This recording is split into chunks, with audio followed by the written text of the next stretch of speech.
MSW Media.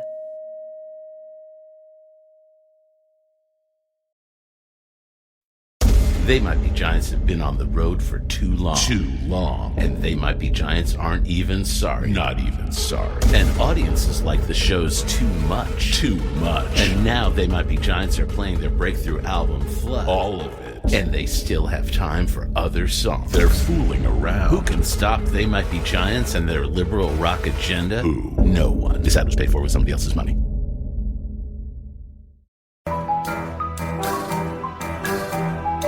The rule of law is not just some lawyer's turn of phrase. It is the very foundation of our democracy.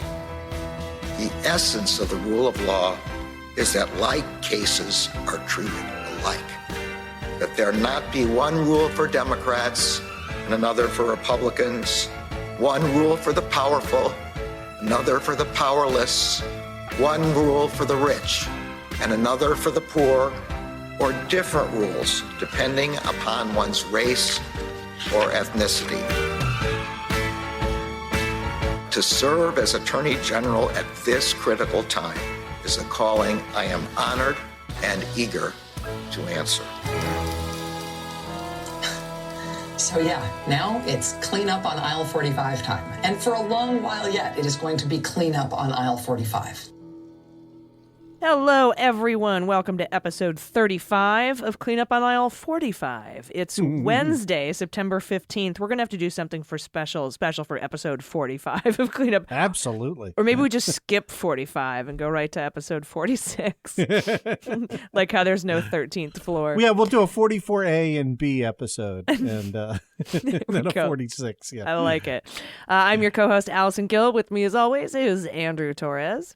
Oh, Allison, thank you so much. Can't wait to get into the show. Our main story is the DOJ fighting back against SB 8 in Texas. And we have additional updates from the DOJ. Plus, of course, comings and goings, including a story about a certain serial Hatch Act violator that I know you're going to want to weigh in on. But first, as always, we have to thank our new patrons who have supported us over at patreon.com/aisle45pod for as little as $1 an episode. Yes, that is right. So a very sincere thank you to Far Harder, McF, which could be MCF or short for McFuck. I'm not sure. MCF. I like to think MCF dropping the sick beats, right? Okay. All right. Now, and then we have Alice Lutris. We have person number 42. Excellent. Answer to life, the universe, and everything that person has.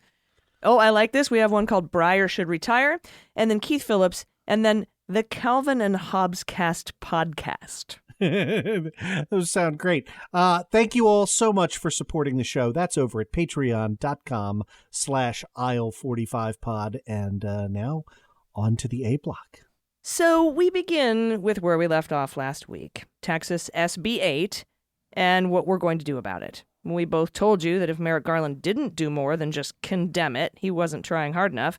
And sure enough, the day after our episode dropped, Garland had a major press conference and announced that the Department of Justice would be suing Texas in federal court regarding the constitutionality of SB 8. Now, I'm not saying it was us.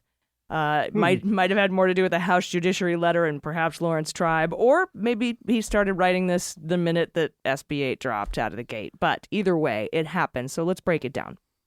Yeah, I mean, still most likely us, but we begin, as always, by reading the complaint backwards. And even here, we're going to start with the signature block because this is a first for me. There are 13 different DOJ lawyers listed on this complaint. That may be a record. I certainly cannot recall ever having seen that much public brain power assigned to a single lawsuit before. So, you know, that is big firm levels of staffing. It says that the DOJ has made this a real priority. Yeah, I've never seen like more than 4, I think, maybe 5 back in the old Flintstone times. But the complaint seeks a declaratory judgment. That is, that SB 8, they want the court to declare it unconstitutional and therefore null and void because it is, and injunctive relief, a preliminary and permanent injunction against the state of Texas, including not only the state actors, but all private parties who would bring suit under the law, thus prohibiting any enforcement of SB 8. The 3 grounds set forth in this complaint, this is truly so well put together. Number 1 is the supremacy clause of the 14th Amendment, right? Which makes sense. I thought of that one. 2, preemption. I thought of that one. But then 3, something called intergovernmental immunity, which, whoa, cool. I mean, they weren't kidding when they said we're going to look into every single legal avenue that we can. Yeah, and I want to say at the outset, you are right to pause over intergovernmental immunity, right? It is not a very common doctrine. All 3 of these causes of action are rooted in the supremacy clause of the Constitution, okay? And just to break that down, that's Article 6, Clause 2, which says that the Constitution and any federal laws, quote, shall be the supreme law of the land, anything in a state constitution or the laws of any state notwithstanding, right? So the question is, how does SB 8 violate the Constitution and or federal law? Right, and this seems super easy for count 1 then. Yeah. Right, Texas SB 8 violates the Constitution as we understand it from Planned Parenthood v. Casey and Roe v. Wade because it deprives a pregnant person of their constitutional right to obtain a pre-viability abortion. And that applies to the states through the incorporation doctrine under the 14th Amendment. Do I have that? Exactly right. So that's count 1. Count 2 is about preemption. And here's what that means, right? Congress has the exclusive authority to do certain things, the most well-known of which is to regulate interstate commerce, right? But that doesn't mean that states are de facto prohibited from doing anything that can affect interstate commerce. So let me give you a really easy example, right? Maryland has a state sales tax of 6%. Maryland borders Delaware. Delaware has 0 sales tax, so the state of Delaware is free to buy billboards along I-95 that say, come to Delaware, home of tax-free shopping, right? And induce Marylanders to cross the border and buy stuff in Delaware, right? That's interstate commerce, but they're still free to do it. And you're saying the federal government could step in and stop that if they wanted to, but they don't have to? Yeah, that's right. So there are a long line of cases we don't need to get into in the weeds, right, where the federal government has prevented states from imposing certain kinds of taxes within their state because the effects that would have on interstate commerce. The important thing is it's the federal government's choice, right? So when Congress passes a federal law, it can specify that law does one of 3 things. Number 1, it can do nothing, right? Like it can work in concert with state laws. You just have both laws at the same time with 0 restraint on the state's power. Number 2, it can preempt any conflicting state law. And that's sort of the important one here. And preemption is implied whenever a federal law would say, you shall do X, and a state law would say, you cannot do X, right? If they're in conflict, the supremacy clause says the federal law takes priority, right? And then third, it can occupy the field, actually, right? You can say, there will be no state laws that even touch on that same area, even if they're not precisely the same, even if they don't inherently conflict. Because again, supremacy, federal government gets it gets control over interstate commerce, right? So, and then on the flip side, when we're not talking about laws, when we're talking about constitutional liberties, right? When a state passes a law that conflicts with those constitutional rights, you can go to a court and argue that state law is preempted. Okay. Yeah, this sort of makes sense to me, and with insofar as my government position, and that in California, if you want to be a nurse, it's by law you have to be licensed to be a nurse.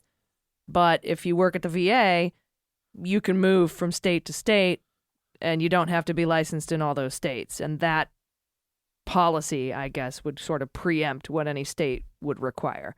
Yeah, that makes total sense. Yes. All right, cool. I got it. I'm also thinking of like, cannabis consumption, stuff like that. But that's all weird, but same. And that's exactly what we have here, right? This is Section 3 of the complaint. It notes the way SB 8 affects interstate commerce. This begins at paragraph 36, which notes that SB 8 forces pregnant people who wish to obtain constitutionally protected abortions and related services to travel out of Texas to other states in order to exercise their constitutional rights, and it hinders businesses and nonprofits engaged in this commercial activity.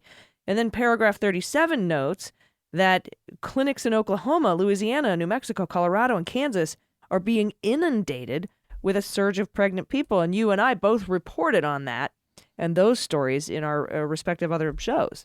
Yeah, we did. And then, so that's preemption, right? the idea is... Here comes my favorite part, though. Yeah.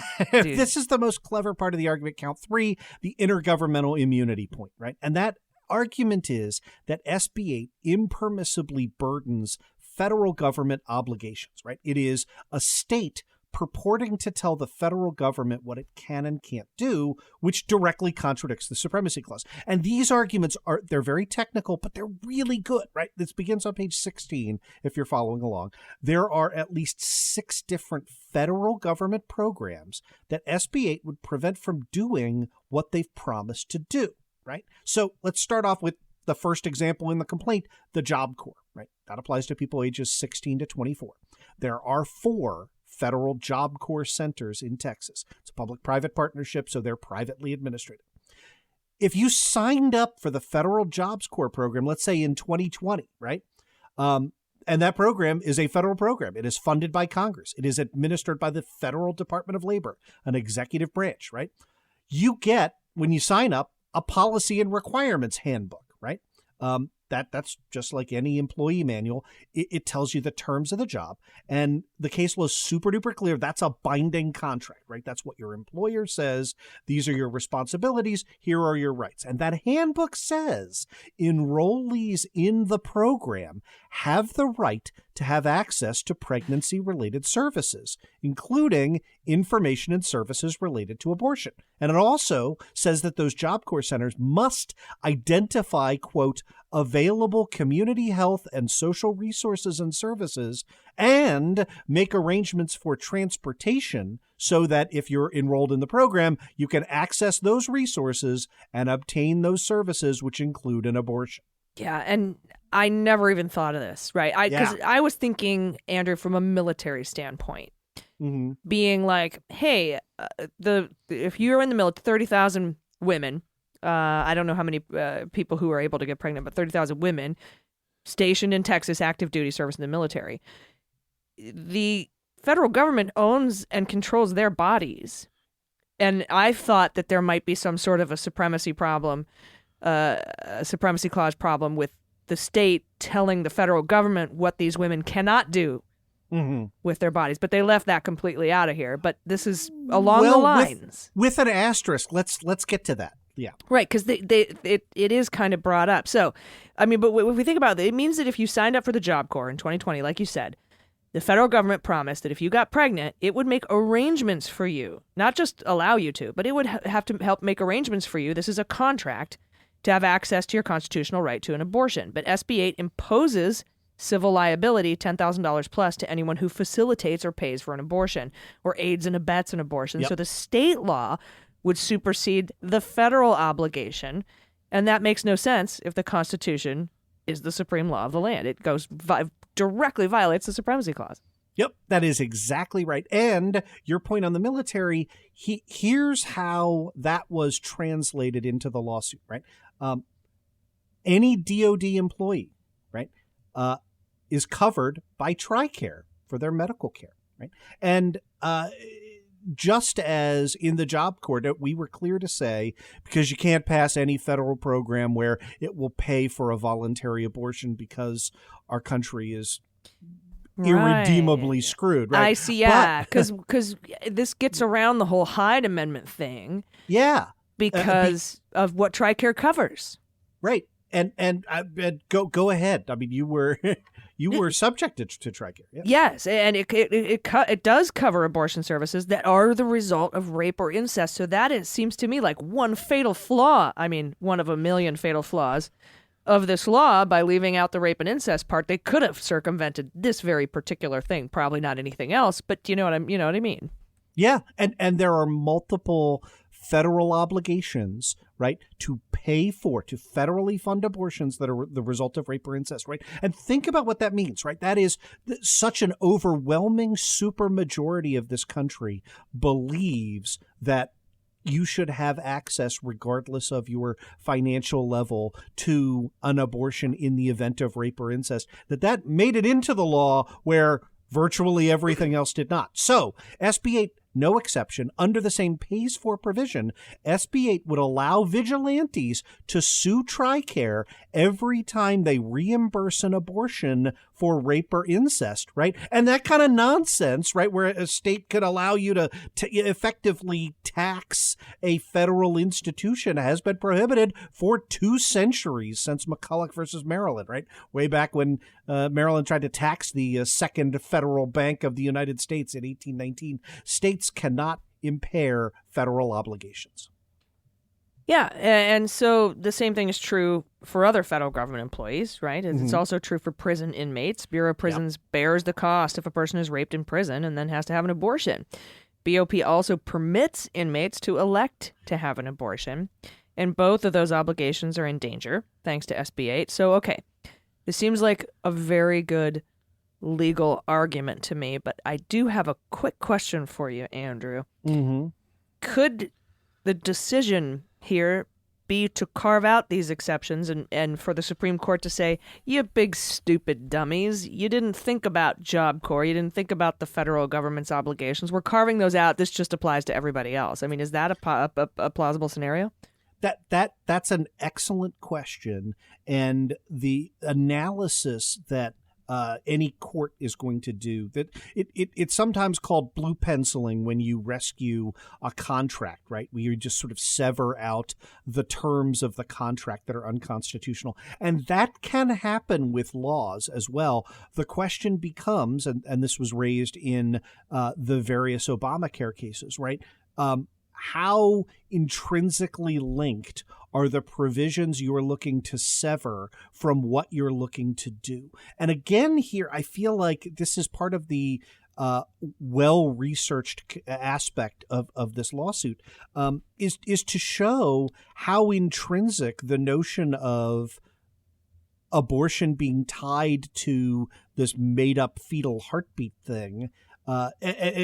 You could not just excise certain provisions of SB 8. You would have to actively rewrite the law. You'd have to put in a specific provision for rape and incest, and that would be contrary to what the state legislature said. Right? It strikes me as highly unlikely that a court is going to go to that end. They're going to say, look, like that this is what the legislature passed, and if you want to carve out the unconstitutional stuff, you're going to have to carve out the heart of the law. Because remember, in addition, you have the aiding and abetting, facilitating clauses, and all of those government obligations require these various government agencies or officials, federal officials, to make information available, to arrange for transportation, and because of how broad SB 8 is written, they're all potentially legally liable to vigilantes in Texas under SB 8. So it's well done. So that's not a thing that I'm worried about. Yeah, and I love the jurisdictional or standing argument. You tell me which one it is that says, hey, just because these are private citizens that are enforcing this law, that doesn't mean it's separate from the state. You can't divorce that from the state. You're officially or essentially deputizing these vigilantes, making them an arm of the state, which gives us standing to bring all of this in the first place, right? Yeah, and I look, that is an incredibly thorny area, right? This is section 2, beginning on page 9. The way I like that this lawsuit is written is that it kind of proceeds backwards, right? It begins with the idea that, of course, the United States can stop a law that imposes state obligations on a government agency. Like, there must be the power to do that. So therefore, however you reach that, you cannot figure it out. The it's contrary result. Yeah, it's like when I get my bill from the restaurant and it's like $46.18, and I put 60 and then the word math in the tip line. Right. Yeah. That's what I immediately thought of now. And the section goes out of its way to document that all of the private enforcement was carefully crafted as a pretext in order to prevent judicial review of this statute and to say, court, you should look at this and to be incredibly skeptical. And I love that because, as we have both been doing from day one, getting the message out to the public that, that the fundamental threshold question of, is this a fair thing to do? Is this a reasonable thing to do? Right? Is always on the table, no matter how complicated the law sounds. So. Yeah. Well, I think that I think they have a good chance. But the question here is, with my concern with the military women in Texas is because currently, without the passage of the Military Justice Act, women who are in the military or people who can get pregnant in the military don't have a safe place to report their rapes. There is no rape and incest objection. So I'm thinking, can we please, if we have the votes, pass this? So, because, when Abbott gets up and says, oh, we're just going to get rid of all the rapists. We could have done this the whole time, but we're just deciding to now. I'm like, well, could you at least give women in the military or people who can get pregnant in the military a safe place to report where they have a chance of getting their rapist prosecuted and brought to justice? And, I was upset because they took it out of the Senate, threw it into the NDAA. It's going to take a year to go into effect. My concern is the impact now on people who can get pregnant in Texas right now. So how long is this going to take? Yeah. Especially with the courts backed up. This is what, Fifth Circuit? Yes, it will be. This was brought in the U.S. District Court in Texas. Will go up to the Fifth Circuit. You are right to be concerned because the answer is not immediately, and I'm not sure how long ultimately it will take for the Western District of Texas to issue a permanent injunction in this case. I believe that they will. The law is just crystal clear. But I thought the Supreme Court would enforce the law too. So yeah, but why not ask for an emergency stay? They seem to be handing them out like fucking gumballs. Yeah. Well, so as you point out, this does not include an emergency request for a TRO or a stay. I think that is done strategically because you would derail that argument with the question of whether that is res judicata from the Supreme Court's denial of the Fifth Circuit's refusal to enter an injunction. Basically, they could shadow docket your ass again. Yeah, and I think the idea is to get the time running on this right away. So this does not include an emergency request. It does not include a motion to expedite, right? So at minimum, state of Texas gets a month to answer or move to dismiss, right? They're probably going to move to dismiss. That's probably going to be a few months of briefing. I think, given the way that this is articulated, that we're likely to see an early summary judgment motion because they're like most of these are not questions of fact; they are questions of law, right? But you are right. They're not arguing like, what is a fetus? When is the heartbeat? What is this? No. This is like, I'm the federal government and you're fucking my shit up, and you can't do that because you're a state. Peace out. Yep. That's right. And they can attach affidavits to a summary judgment motion to that effect that the state of Texas will not be able to dispute, that it impermissibly burdens federal government employees. They can say, oh, we don't intend to enforce it in that way. But that's not a great legal argument. Yeah, your snorting is appropriate there, right? So these aren't going to be like Corona affidavits. These are going to... No. They're going to do their best. But you are correct. This is what we meant when we spent most of the episode last week explaining how drastic the Supreme Court's actions were. This law, SB 8, is in effect now. It is forcing pregnant people. It is forcing women. It is forcing people across the border, right, of Texas into neighboring states. It is driving clinics out of business. And every day the law is in effect, pregnant people are being denied their basic constitutional rights. And they shouldn't be. We should be a country of laws. And on this issue, we're not because of zealots on the Supreme Court.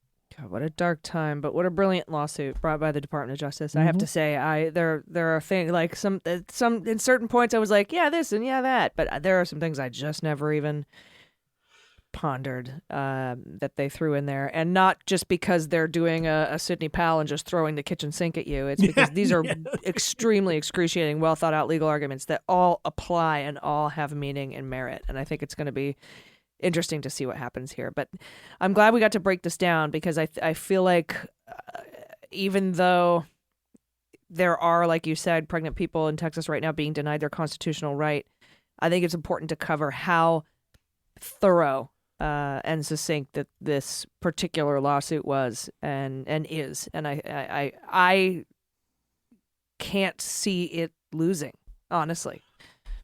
Neither can I, and that terrifies me to say. I will just say, we still have another hearing on the Mississippi case coming up, which they could gut row in a whole different and new way. That has been briefed and will likely be calendared for oral argument in November, which means we're looking at April to May for the opinion on that. April to May of 2022. Unless it's super bad and Justice Roberts tries to delay it, then we might not see it till June. We'll see what happens. But we will see. I don't want to laugh about it, because that's what I'm fully honestly terrified for is that decision. We know what's coming in that decision. That's been telegraphed.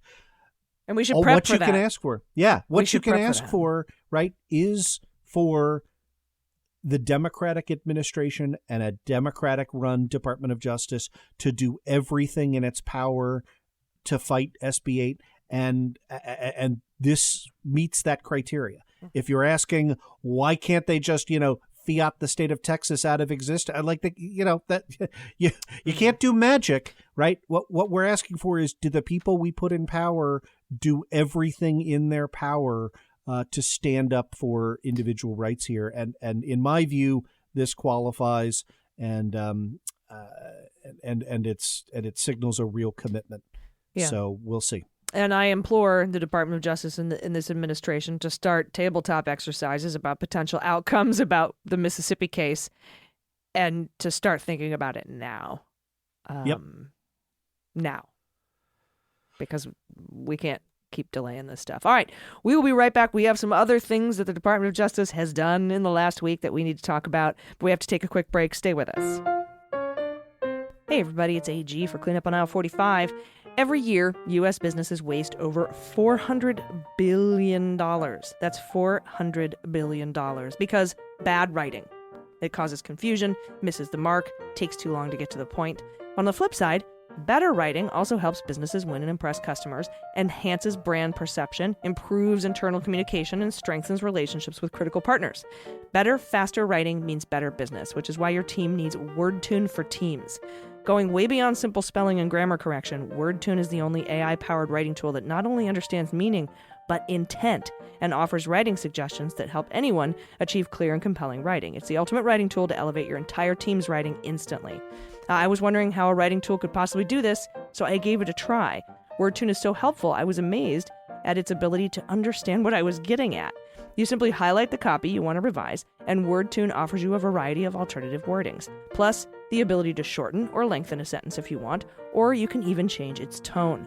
WordTune improves performance on any project, everything from internal emails and press releases to sales outreach and customer service support, and so much more. You can use WordTune anywhere you're writing online, including Google Docs, Slack, Outlook Web, and WhatsApp, and more. You can try WordTune for free at wordtune.com/cleanup. And if you're looking to elevate your entire team's writing, you can get a discount for the team today at wordtune.com/cleanup. WordTune improves writing efficiency up to 4 times, and better, faster writing means better business. So start writing with WordTune at wordtune.com/cleanup. All right, everybody, welcome back. In addition to the Department of Justice lawsuit against Texas over SB 8, which I am in love with, we have a few more stories from Maine Justice. The first comes from the Columbus Dispatch, and they report that the Justice Department has agreed to review Columbus, Ohio, and their Division of Police's pattern and policies, particularly pertaining to racial bias. Yeah, that is right. Mayor of Columbus and City Attorney Zach Klein requested this review of the police division back in April. But this is sort of different, right, Andrew, from the other patterns and practice investigations we've seen from the Department of Justice. They're already conducting in cities like Minneapolis and Louisville. This is different from that. Yeah. So Klein said it would be different because the DOJ has agreed to look into Columbus as part of the larger community-oriented policing services, the COPS office, right? And it does not involve any litigation, right? Usually when the DOJ proactively steps in and issues a consent decree, it's because there's been a lawsuit that's been filed, right? And we know how those lawsuits get filed as part of the process. In this case, we're not waiting for a horrible case of police brutality against an African-American person. It's a preemptive move by Columbus to gain expertise from across the country on best practices. And you have to commend the entire process. Yeah, and I haven't seen this kind of voluntary review in other cities, or at least not that I'm aware of, at least. Please, if you know of one, let us know. Write in, send it in. But Police Chief Elaine Bryant said the Department of Justice will be working on reviews of several areas she has identified as potential focus opportunities. Those include reviewing policies, officer training, technology, and an early warning system to try and identify officers who may be in need of services prior to a critical incident taking place. I assume, Andrew, that this request was in the form of a letter. Yeah, that's right. So the letter said the city had made significant progress in recent years in police reform, but that they have met, quote, fierce opposition from leadership within the Columbus Police Division. Oh, okay. So this is what makes it different. It appears that the mayor and the city attorney have been trying to implement some changes, but they aren't having the easiest time garnering cooperation from the cops. So they're inviting the Department of Justice to, take a peek under the hood.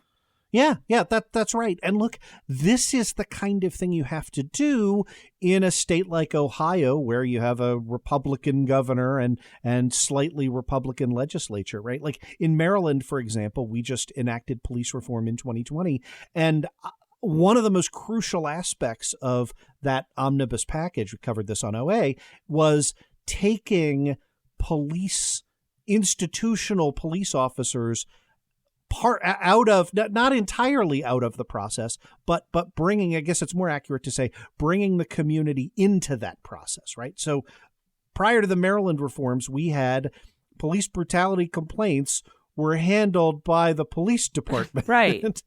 And oftentimes it was the officer's superior, who was being charged, who would be sitting there, adjudicating these claims. And what Maryland did was went to a 3-person panel where one person is a representative of the community, one person is an existing or retired judge, and then one person is a representative from the police department, right? So you're not disaggregating the blue from the, but you are saying maybe we need some kind of outside checks and balances. So that's the kind of thing you can do legislatively. But if you don't have access to the legislature, this is incredibly clever. So the mayor, the city attorney, are not the only ones getting involved in this, right? Community members, including the newly formed Columbus Police Accountability Project, CPAP, also asked for the DOJ to conduct a review of the Columbus Police. And attorney Sean Walton, one of the CPAP founders who has represented family members of people killed by police, said in a statement that the current planned involvement of the DOJ in Columbus is not enough. But presumably good starting point.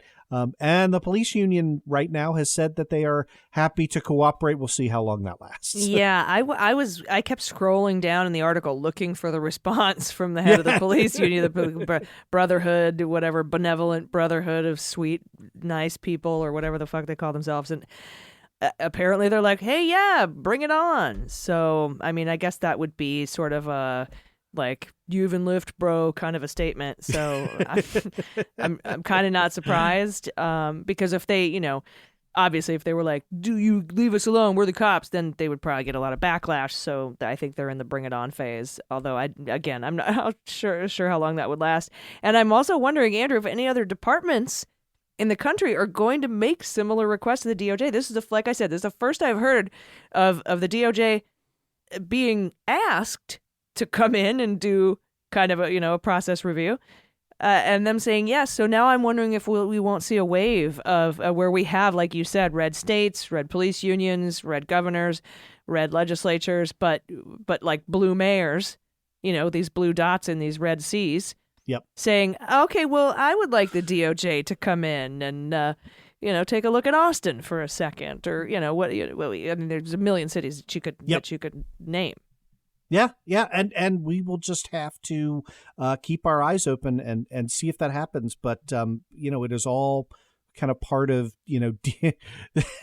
dealing from the top down. We're all in this together, cleaning up on aisle 45. But I do love that. If the blue mayor of this city had asked the Trump administration or the Barr Department of Justice to can you do a policies and practice thing, they'd be like, "Go fuck yourself." Yep. So. This is why we vote. Indeed. All right. Next up, just a quick one. Just as President Biden promised on the campaign trail, the DOJ has also filed an appeal challenging the Texas ruling from July that the Deferred Action for Childhood Arrivals, or DACA, program is unconstitutional. They filed that notice of appeal in the Fifth Circuit Court of Appeals to start the process to overturn what U.S. District Court Judge Andrew Hanen ruled on July 16th in favor of 9 states, led by Texas, of course, that found that DACA violated federal administrative law. And I should amend my prior statement. This is a finding that the executive branch acted ultra virus and violated the Administrative Procedures Act. I mistakenly said unconstitutional. I meant illegal, null and void. Yeah. Yeah, okay, gotcha. But apparently that ruling had stopped the United States temporarily from granting anyone DACA status, although Biden's Department of Homeland Security has continued to accept applications. So I feel like they kind of planned on this lawsuit. But DOJ isn't the only appeal filed here. Yeah, because they're also private interests, right? So there are 22 DACA recipients. The Mexican American Legal Defense and Educational Fund, which is a nonprofit Latino civil rights organization, are all also part of the appeal because, right, this has policy implications, but also real world implications for real people. You and I have both talked about DACA on our respective shows. I try and use the language of enrollees because DACA, it is not even the language of recipients, which is sort of neutral seeming. It could potentially imply they're getting government money. DACA more than pays for itself, right? Because not only in the filing fees and getting, but then these people become eligible to pay taxes. That is the primary benefit of being a DACA enrollee. But roughly, like here's the law really quickly. It is important to remember, unlike the DREAM Act, right? Unlike lots of things that are on the Democratic legislative agenda, call Kyrsten Sinema and Joe Manchin and let's blow up the filibuster, right? DACA, because our legislature's broken, right? DACA was not a law. It was a policy, an executive branch policy implemented by Obama's Department of Homeland Security and by CBP, by U.S. Citizenship and Immigration Services, by ICE, right? So the question was, did Congress delegate sufficient scope to DHS to craft a program as detailed, as specific as DACA? And look, this is a close legal question, right? You can believe, as I do, that DACA is a tremendous program. I just said it. The way to protect this is to pass the DREAM Act, right? Yeah. I'm glad the DOJ has appealed. It is going to a very conservative circuit court Fifth and Circuit. to a very conservative Supreme Court. And if you care about these issues, the way to protect it is to get rid of the legislative ambiguity and have Congress pass a law that says, yes, you can do this. Yep.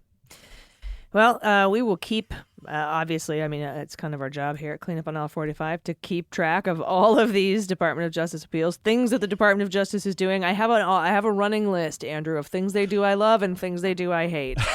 and right now, the things they do I love is probably about 4 times longer than the things they do I hate. And I have a caveat. Even though I hate them, they still may be the right thing. So I just, want to. I like that list. clarify that. Yeah. No, I think that's right. But we do have our favorite segment coming up. We can talk about comings and goings, and this is a good one this week. Sometimes it's quiet, sometimes it's loud, and this one's loud. So we're going to talk about it right when we get back. Stay with us.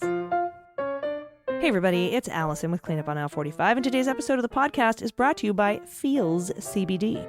If you haven't tried CBD yet, you must. I highly recommend it. CBD isn't about what you feel, it's about what you don't feel, like stress and anxiety and insomnia. Feels CBD is safe, organic, and has been really helpful for me with pain relief, nervousness, and insomnia, and there's no hangover or addiction. Feels is a premium CBD that will help keep your head clear and feel your best. It's hassle-free, delivered right to your doorstep.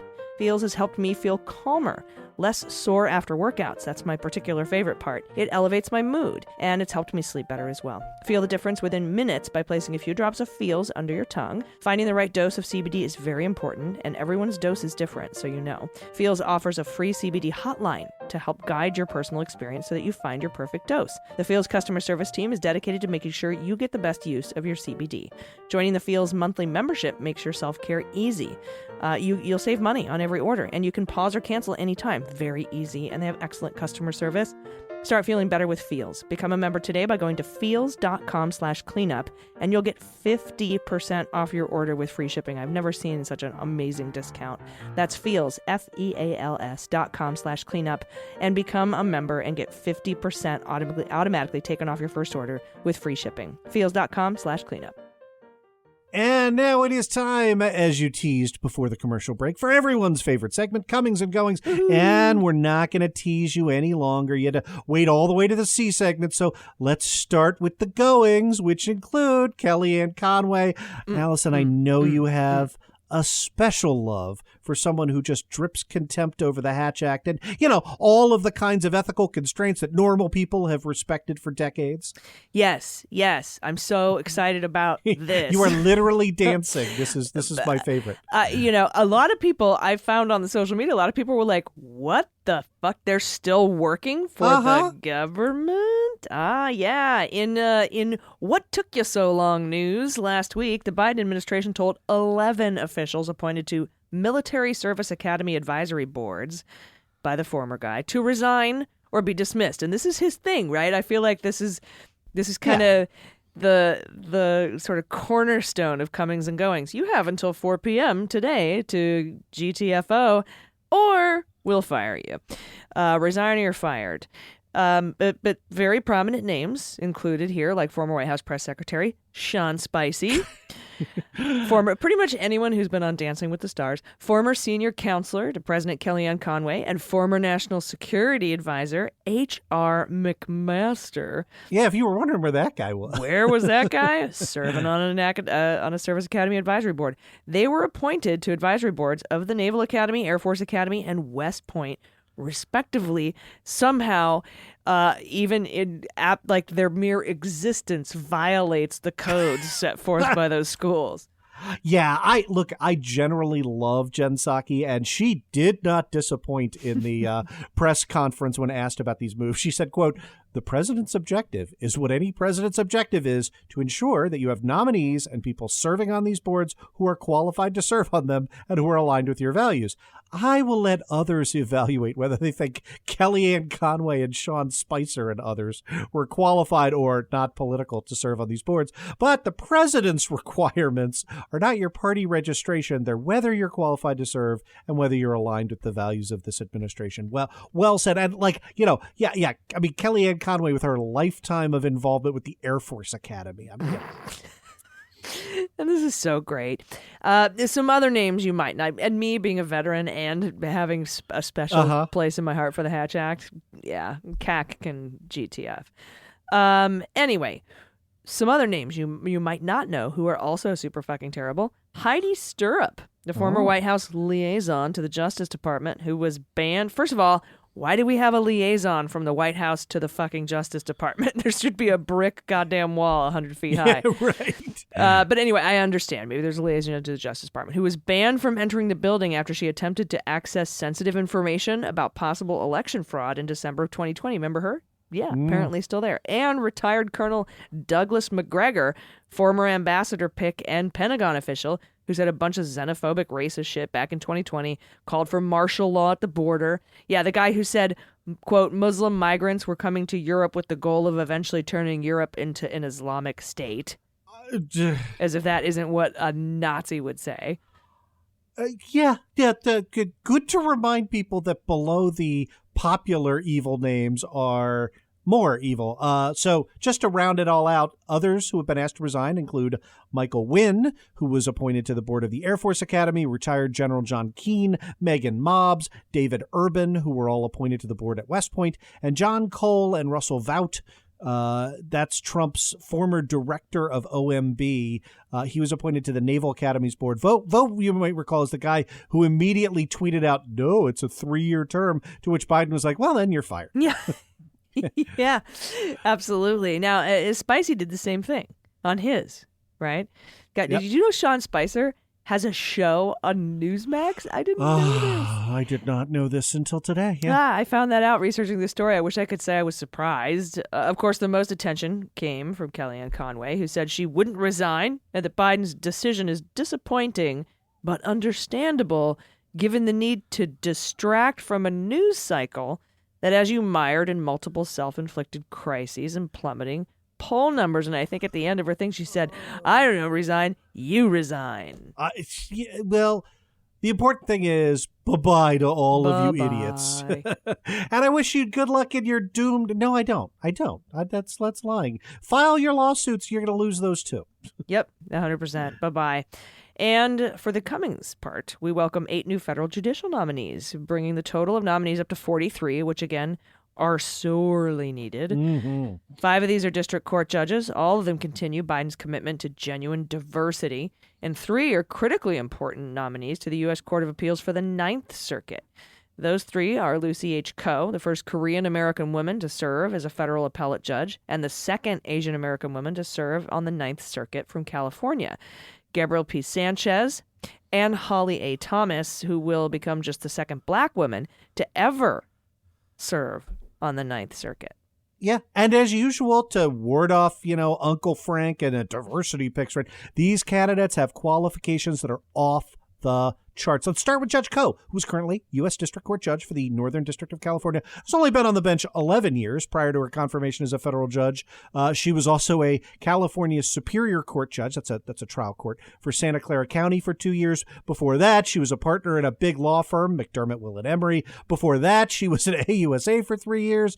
She was special counsel in the criminal division of DOJ for 4 more years, right? And all of that, the most important, the only qualification that matters, double-barreled Harvard, right?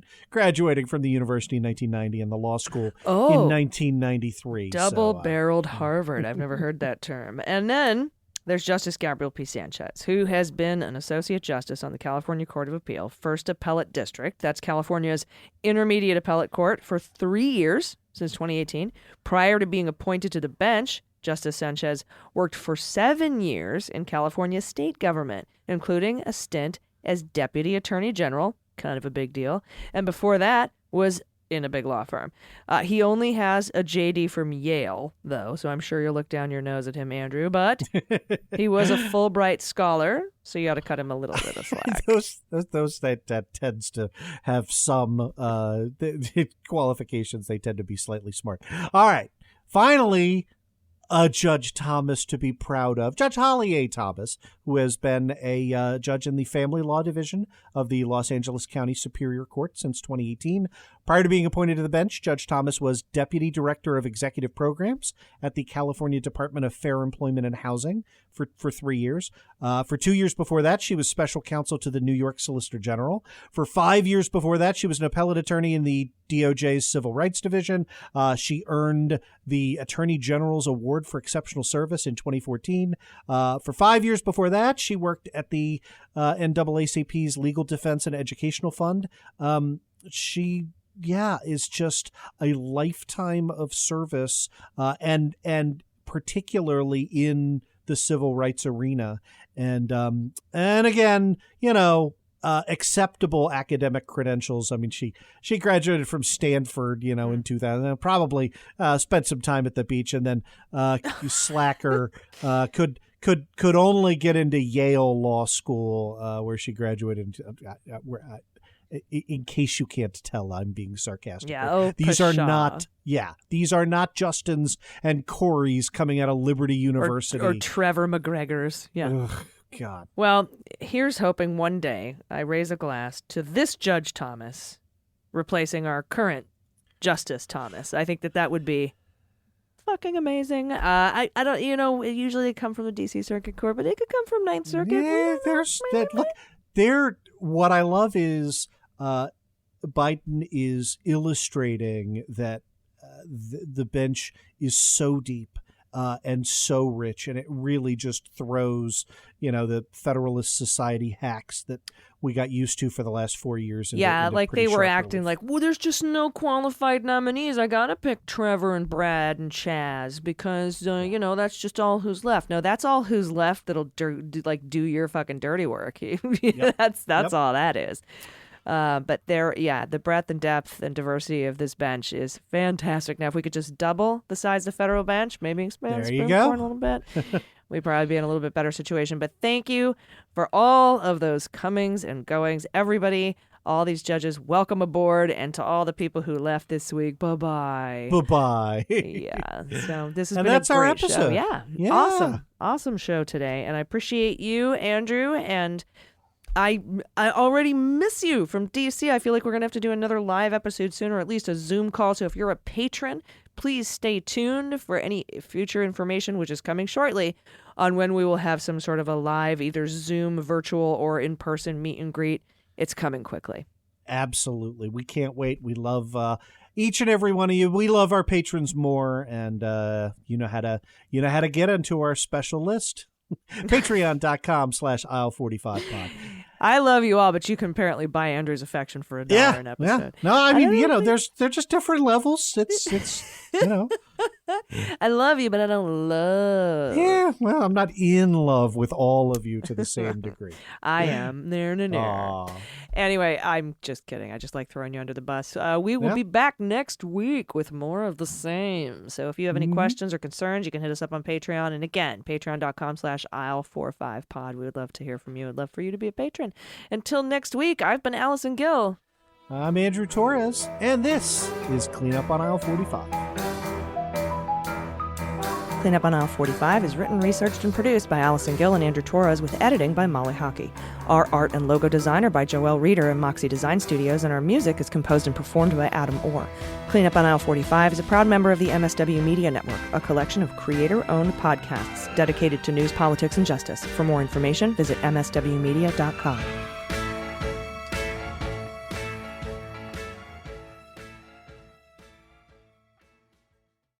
Hi, I'm Harry Littman, host of Talking Feds, a roundtable that brings together prominent figures from government law and journalism for a dynamic discussion of the most important topics of the day. Each Monday, I'm joined by a slate of Feds favorites and new voices to break down the headlines and give the insider's view of what's going on in Washington and beyond. Plus sidebars explaining important legal concepts read by your favorite celebrities. Find Talking Feds wherever you get your podcasts.